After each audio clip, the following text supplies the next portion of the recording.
Hello dear students, मैं हूं ब्रह्मदेव सिंह। आज मैं आपको बताने वाला हूं फ्लेमिंगो की second poem an elementary school classroom in a slum. इसमें ये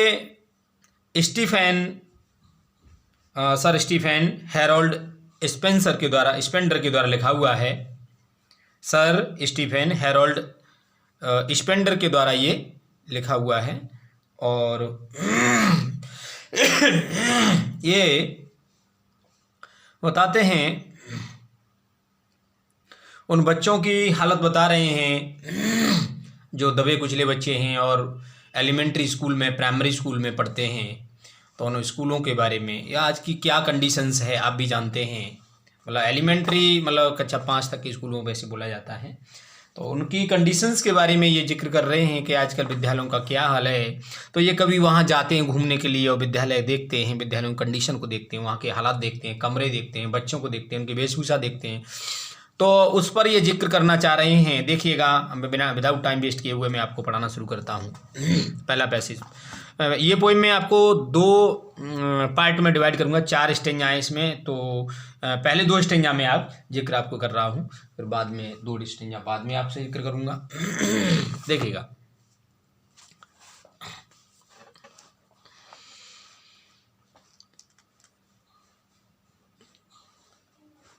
मैं पहले सही कर लूँ ताकि आप लोगों को सबको सही से दिखाई देनी चाहिए। फार फार फार फ्रॉम गस्टी वेव्स। देखिए फार फार, ये तो फार फार 2 बार आ गया। रिपीटिशन फिगर ऑफ स्पीच यहाँ पर है, रिपीटेशन माना जाएगा, ठीक है। और far far from F F F 3 बार आ रहा है। तो यहाँ पर एलिटरेशन भी है, फिगर ऑफ स्पीच। ये एलिटरेशन फिगर ऑफ स्पीच भी है, यहाँ पर ध्यान देंगे। Far far from gusty waves the children's faces. इन मतलब वो कह रहा है पोइट के, इन बेचारे बच्चों के चेहरे उन झोंकों से या झोंकों की लहरों से दूर हैं, अर्थात उन अवसरों से इन बच्चों के चेहरे काफ़ी दूर हैं। वे अवसर जो डेवलप करने वाले होते हैं, विकास करने वाले होते हैं, अपॉर्चुनिटी होते हैं, उनसे इन बच्चों के चेहरे काफ़ी दूर हैं। तो हवा के झोंकों से इन बच्चों के चेहरे, कौन सी हवा? डेवलपमेंट वाली हवा, जो सब लोग बड़े बड़े लोगों को, बच्चों को मिलती है, वो वाली हवा। तो उन बच्चों से इनके बच्चों की ज़िंदगी है वो काफ़ी दूर है। Look like rootless weeds the hair torn round their pallor. Pallor मतलब पीलक होती है, पीलापन। तो उनके चेहरे के जो पीलापन है, उनके चारों तरफ द हेयर टॉर्न, कौन फैले हुए हैं? बाल फैले हुए हैं। तो उनके पीले चेहरों पर, उनके कमजोर चेहरों के चारों तरफ कौन फैला हुआ है? बाल फैले हैं, बिखरे हैं बाल। लाइक रूटलेस बीड्स, किसकी तरह से? जिस तरह से जड़ रहित, बीड्स माने खरपतवार होते हैं, जिस तरह से जड़ रहित खरपतवार आपने देखे होंगे। अगर जड़ ना हो तो खरपतवार क्या होता है? सूख जाता है। तो जड़ रहित खरपतवार की तरह से उनके चेहरों पर पीलक है और उनके चेहरे पीले पड़ रहे हैं।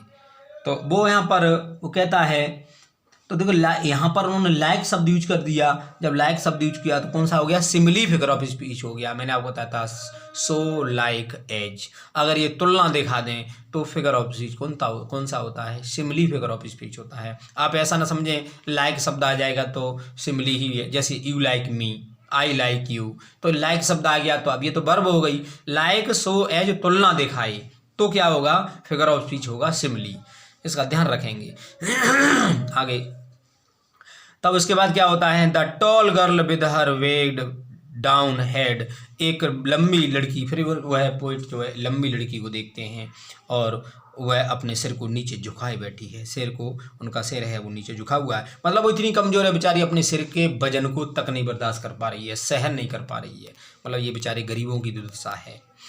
द पेपर सीमिंग बॉय, एक पेपर जैसा दुबला पतला, सीमिंग मान दिखने वाला, बॉय एक पेपर जैसा दुबला पतला दिखने वाला। तो देखिए यहाँ पर फिगर ऑफ स्पीच आ गया, पेपर जैसा दिखने वाला, ये मेटाफर हो गया। सो लाइक एज गायब हो जाता है उसमें से। तो यहाँ मेटाफर लिखेंगे आप, यहाँ पर इसमें क्या है? मेटाफर है, मेटाफर फिगर ऑफ स्पीच है, ठीक है। तो यहाँ पर पेपर जैसा दुबला पतला कमजोर दिखने वाला। विद रेट्स आइज, कैसे चूहे जैसी कमजोर आंखें वाला, डरावनी आंखों वाला। यहाँ पर भी मेटाफर ही है, इन दोनों जगह मेटाफर है, यहाँ भी मेटाफर है और यहाँ पर भी दोनों जगह मेटाफर है। डियर स्टूडेंट्स, आप ध्यान रखेंगे, कमेंट करके हमसे आप बात पूछ लेंगे, हम आपको और क्लियर करेंगे। वैसे मैं वीडियो आपको दूंगा जिसमें केवल फिगर ऑफ स्पीच में आपको और जो है मैं आपको केवल टर्म्स बताऊंगा, उसमें कौन सी टर्म्स यूज हो रही हैं। The stunted unlucky heir of the ones, the stunted unlucky heir, और एक कमज़ोर जो बच्चे हैं वो अपने दुर्भाग्यपूर्ण उत्तराधिकार में, दुर्भाग्यशाली बच्चे हैं उत्तराधिकार में, ट्विस्टेड वुंस, अपने इठे हुए हड्डियों वाली जो बीमारी है, फादर्स गिनाल्ड डिजीज, फादर्स पिता की, गिनाल्ड मानी विकृत, डिजीज मानी बीमारी, ये विकृत डिजीज कौन सी, हड्डियों की इठने वाली अपने पिता की उत्तराधिकार में बीमारी को लिए हुए हैं, अर्थात उत्तराधिकार में पिता से उन्होंने बीमारी को प्राप्त किया है। रिसाइटिंग, और वो दोहरा रहे हैं, तो वो क्या कर रहे हैं, बैठे हुए हैं अपने कहाँ पर, हिज लेसन से फ्रॉम हिज डेस्क, अपने डेस्क पर बैठे हुए हैं और अपने पाठ पढ़ रहे हैं। कौन से बीमारियों के नाम याद कर रहे हैं, कुछ नहीं याद कर रहे हैं। जो बेचारे कमजोर अपने पिता से जो उत्तराधिकार में बीमारी, उनके पिता को बताया गया है, उनके पिता ही बेचारे इतने कमजोर रहे होंगे, उन पर पैसा इतना कहाँ आया जो अपना इलाज करा जाते। वो अपना अगर उन्होंने इलाज करा लिया होता तो बच्चों को ये बीमारी नहीं मिलती। तो ये कमज़ोरों की स्थिति को बताया जा रहा है कि अपने पिताओं से उन्होंने, अपने पूर्वजों से उन्होंने उस बीमारी को उत्तराधिकार में प्राप्त कर ली, जो रिसाइट कर रहे हैं, दोहरा रहे हैं अपनी डेस्क पर बैठे हुए। At wake of the dim class, इसी तो वो पॉइंट और आगे बढ़ते हैं, देखते हैं क्लास में अंधेरा सा है, कहीं कोई रोज विंडोज़ हैं तो लेकिन कहीं लाइट की व्यवस्था नहीं है। आपने देखा होगा आजकल प्राइमरी स्कूलों का हालचाल, खैर अब तो खैर सही होने लगा है, लेकिन वो हालत आज भी नहीं है, इतना अच्छा नहीं है जैसे फैशनेबल स्कूल होते हैं। आपने मॉन्टेसरी स्कूल देखें कितने फैशन में होते हैं, वहाँ पर एसी रूम भी होते हैं, पंखे होते हैं, लेकिन वहाँ कुछ नहीं है, ऐसी कोई व्यवस्था नहीं, लाइट की व्यवस्था नहीं। तो डिम क्लास है, अंधेरे से भरी हुई क्लास है, उसकी पीछे की तरफ बैक साइड पर पोइट कहते हैं वन अननोटेड, एक न ध्यान देने वाला, स्वीट एंड यंग, अच्छा सुंदर और एक युवा बच्चा बैठा हुआ है। His eyes live in a dream, उसकी आंखें स्वप्न में ही खोई हुई है, बेचारा स्वप्न ही देख रहा है ना। स्क्वायरल गेम, और किसको देख रहा है, वो केवल गिलहरी के खेल को ही देख रहा है। इन ट्री रूम, तो किस पर ध्यान दे रहा है, अनवांटेड बॉय, न ध्यान, अननोटेड बॉय, किस पर, पेड़ पर जो गिलहरी है, अर्थात गिलहरी की तरह के खेल को ही देख रहा है। अदर देन दिस, इसकी अपेक्षा, अर्थात इस क्लास की तरफ ध्यान न दे करके, इन सारी बातों पर ध्यान न दे करके वह गिलहरी के खेल को, अर्थात गिलहरी की को जो घोंसला बना हुआ या तो पेड़ पर, उसको ही केवल देख रहा है, स्वप्न में खोया हुआ है। और लेकिन वहाँ पर क्या प्रतिक्रिया हो रही है उस पर उसका ध्यान नहीं है। तो पोइट ने यहाँ पर यह भी दिखा दिया कि ये बच्चे पढ़ाई पर पूरा चिंतन नहीं कर पाते, उनके खेल में ही मतलब जो है उनका चिंतन बना रहता है। इस समझ में आ गया होगा। फिर एक बात देखिएगा, यहाँ पर कौन सा फिगर ऑफ स्पीच बताया था मैंने, पेपर सीमिंग बॉय। यहाँ पर शुरुआत में रिपीटेशन, फिर यहाँ पर एलिटरेशन भी है, एफ शुरू में 3 बार आ रहा है। यहाँ पर सिमली है, लाइक लग रहा है, ठीक है। पेपर सीमिंग बॉय, यहाँ पर कौन सा मेटाफर है। फिर यहाँ पर विद रेड्स आइज, चूहे जैसी कमजोर आंखों वाला, डरावनी आंखों वाला, यहाँ पर फिर आपका कौन सा अलंकार हो गया, फिर आपका मेटाफर यहाँ पर फिर हो गया। अगले स्टेंजा पर चलते हैं। वन सौर cream ball, donation Shakespeare's head, एक भद्दी दीवाल है, अर्थात क्रीम बॉल्स है, एक दीवाल है जिस पर कुछ चित्र टंगे हुए हैं, तो उसका वो जिक्र करता है। मटमैली दीवाल है, क्रीम मटमैली से कहते हैं, बॉल दीवाल। तो एक वहाँ पर वो आप देखता है, वहाँ के जाकर के वातावरण को देखता है कि रूम में क्या क्या है, सीनरीज वगैरह तो आपने देखा है, जो अच्छे रूम स्कूल होते हैं उनमें बढ़िया बढ़िया सीनरी लगी होती हैं, है ना, और फैशनेबल सीनरी लगी होती है, उनका काफ़ी डिपिक्शन होता रहता है, साफ सफाई होती रहती है। तो कह रहे हैं एक वहाँ भद्दी दीवाल है ना, उस पर हो सकता है कहीं वाट वॉइस न की गई हो, बहुत दिनों से बताई भी नहीं हुई है।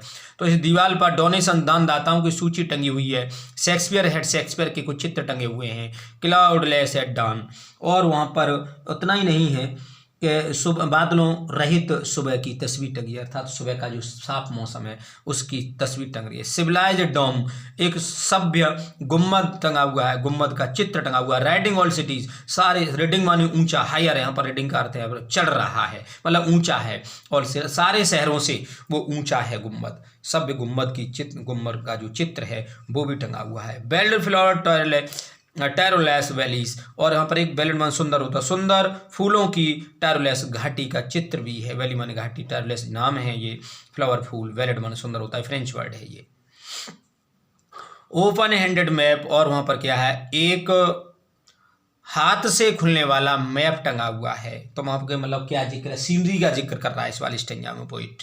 ओपन हैंडेड, हाथ से खुलने वाला एक मैप है। अवॉइडिंग, अवॉइडिंग माने दिखा रहा है, अवॉइडिंग दे रहा है, द वर्ल्ड इट्स वर्ल्ड, जो संसार को, जैसा संसार है वैसा ही संसार बता रहा है, तो उसमें संसार का चित्र टंगा होगा, वो वर्ल्ड का मैप टंगा होगा, तो वर्ल्ड के मैप को वो पोइट बताता है बच्चे कि वहाँ टंगा हुआ है, बच्चे जो है निहार रहे हैं।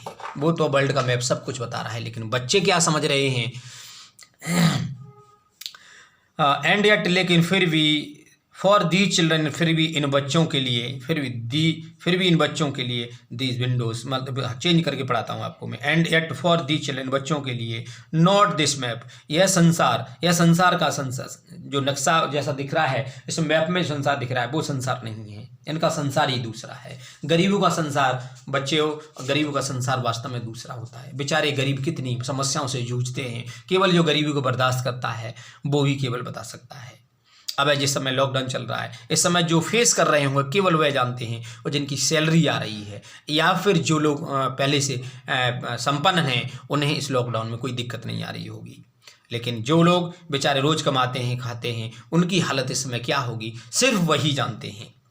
तो यहाँ पर वही बताया गया है कि ये संसार है ना, दी संसार, ये बच्चों का इन संसार, ये संसार उनका संसार नहीं है ना। दीज विंडोज, ये खिड़कियाँ, जो खिड़कियाँ हैं, ये खिड़कियाँ, दीज विंडोज देयर वर्ल्ड, ये खिड़कियाँ ही उनका संसार है। अर्थात वेयर माने जहाँ पर all there futures painted with fog, जहाँ पर उनका भविष्य, उनका पूरा भविष्य, देयर फ्यूचर माने भविष्य, पेंटेड माने उधर रंग दिया गया है, विद फॉग, किससे, फॉग से रंग दिया गया है। अर्थात उनका जो है फॉग पड़ रहा है, इसका मतलब धुंधला है, उनका संसार अंधकारमय है, उनका भविष्य अंधकार से रंगा हुआ है, उनके लिए कोई नहीं। दीज विंडोज वेयर, ये खिड़कियां ही उनका संसार है। ये खिड़कियां किससे, धुंध से रंगी हुई हैं, तो वहाँ पर धुंध जमी हुई है, मतलब वहाँ पर साफ सफाई भी नहीं है। पोइट कह रहा है इन बेचारों का यहाँ कोई भविष्य नहीं है।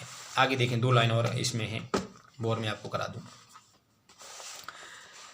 ए narrow street sealed in with a lead sky, एक छोटी सी गली में रहते हैं ये बच्चे, एक छोटी सी, एक थोड़ी गली है, एक संकुचित गली है, उस संकुचित गली में रहते हैं।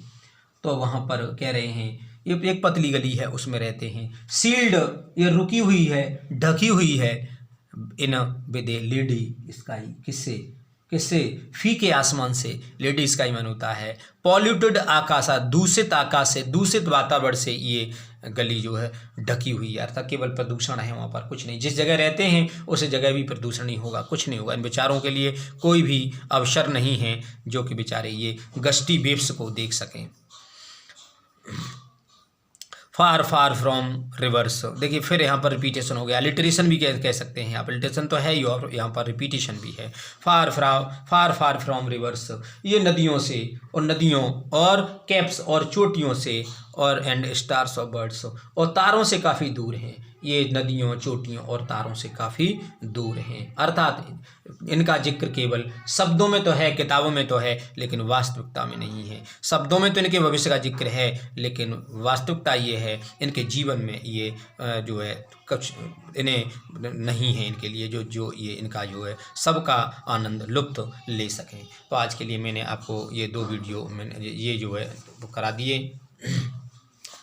ये अच्छा जी, ये शायद दिखाया नहीं होगा। ए नैरो स्ट्रीट सील्ड, एक ये बच्चे हो सकता है ये न दिखा हो, तो मैं दोबारा से पढ़ा दे रहा हूँ आपको। A narrow street sealed in with a lead sky, एक छोटी सी गली में ये बच्चे रहते हैं जो प्रदूषित आकाश से, अर्थात दूषित वातावरण से ये ढकी हुई है। सील्ड माने ढकी है, बंद है।